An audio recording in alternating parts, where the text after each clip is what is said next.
हिमगिरी आजीविका स्वायत्त सहकारिता के कौसानी स्थित आउटलेट पर्यटकों के आकर्षण का केंद्र बना हुआ है। हिमगिरी द्वारा बनाए गए होम स्टे में पर्यटकों को पहाड़ी भोजन मुहैया कराया जाएगा। होम स्टे के संचालक नरेंद्र सिंह रावल ने बताया कि हिमगिरी आजीविका के माध्यम से ग्रामीण महिलाएं आत्मनिर्भर हो रही हैं। पेश है करोड़ से अखिल जोशी की रिपोर्ट। सहायता समूह में जुड़े हैं 2007 से। पहले हम मार्केट में जाते थे, अब हमको यहाँ घर इनमें ऐसे इतना फ़ायदा है कि घर आते हैं और क्या कहते हैं खरीदारी ये जो भी है क्या कहते हैं घर आके हम उनसे परिचय करते हैं। हर समय जो भी हमारे महीने की वो होती है बैठक होती है उसमें आते हैं तो बैठ के हम बात करते हैं और जो भी सामान देना होता है क्या कहते हैं उसके खरीदारी के पैसों के बारे में बात करते हैं। तो ये इनसे हमको फ़ायदा होता है।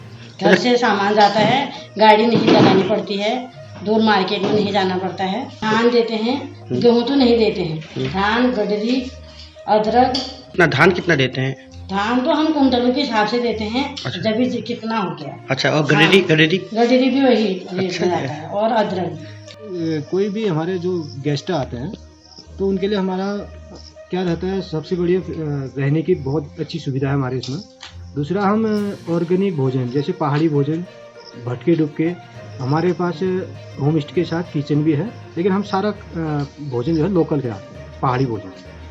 बाकी उनको ये अच्छा लगता है इसलिए हमारे वहाँ ज़्यादातर गेस्ट आते हैं। सुबह नाश्ते में क्या चीज़? सुबह नाश्ते में सर हम 2 रोटी, हल्की सी सब्जी, पहाड़ी सब्जी और उसके साथ चटनी, भांग की चटनी होगी या भंगजीरे की चटनी होगी।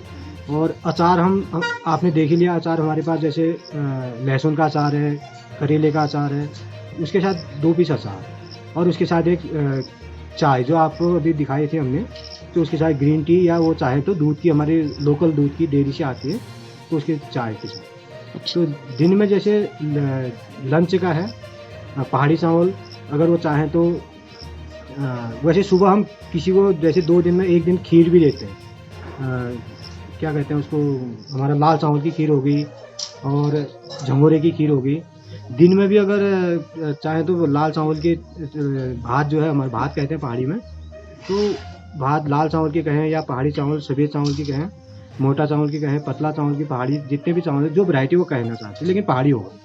और उसके साथ भटके डुबके हो गए, हरी सब्जी टपकी वाली, और उसके साथ दाल जैसे हमारी लोकल दाल है, गहत की दाल हो गई या राजमा की हो गई या सोयाबीन, भट, इनमें से कई प्रकार की दालें हैं, या मसूर या फिर उड़द।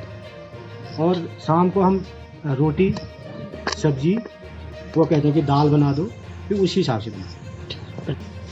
ग्रामीण स्तर पर महिलाओं को लोकल उत्पाद जैसे धान, सोयाबीन, मडुआ, गहत, दाल, इन चीज़ों में उनको उनकी जो खेती से संबंधित कार्य हैं उनको बढ़ावा देने का कार्य करवाते हैं, या खुद जाके उनको इस चीज़ का प्रशिक्षण दे के या कहीं बाहर प्रशिक्षण करवा करके या गांव में जाके समूह के माध्यम से उनको समझा करके, तो उनको इस चीज़ में बढ़ावा दे करके उन्हीं से फिर जब उनका खाने के लिए जब उपलब्ध हो जाता है, भरपूर हो जाता है, उसके बाद जो बचता है उसको क्या करते हैं, अपनी अपनी सहकारिता में बेचते हैं।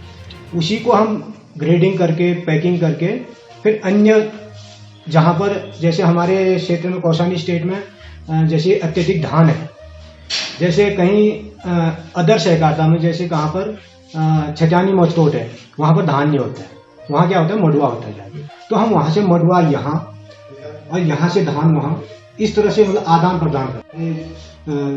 भारत के प्रधानमंत्री जी हैं, उन्होंने जो इनके बारे में बोला था, हिलांस में जो मडुआ बिस्कुट है, मडुआ बिस्कुट, चौलाई बिस्कुट, एक मक्का बिस्कुट, सर ये चीज़ लगभग शुगर की बीमारी और क्या कहते हैं जैसे डायबिटीज हो गया, खासतौर पर ये क्या कहते हैं जो गर्भवती महिलाओं के लिए और उनके छोटे बच्चों के लाभ, मतलब स्वास्थ्य के लाभ के लिए बहुत अच्छा है। इसलिए इसको काफ़ी हमारे आंगनबाड़ी केंद्रों में भी सप्लाई करने लग गए। इसी तरह से इसकी मांग बढ़ गई। मांग बढ़ते बढ़ते आज इसका मतलब बहुत बड़ा कारोबार हो गया।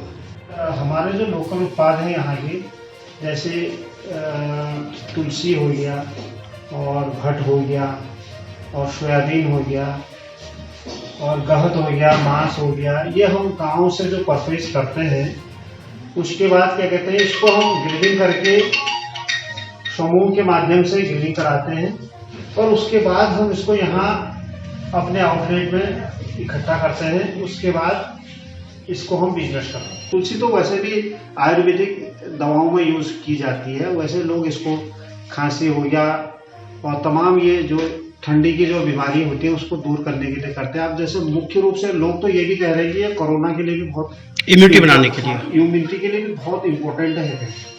तो इसकी वजह से इसकी मांग दिन प्रतिदिन बढ़ते जा रही है, लेकिन अभी हमारे यहाँ से प्रचुर मात्रा में तो हो नहीं रहा, लोगों को उतना जानकारी हो नहीं पा रही है, लेकिन कहीं कहीं पर हम देख रहे हैं कि इसमें आगे बढ़ रहे हैं हमारे।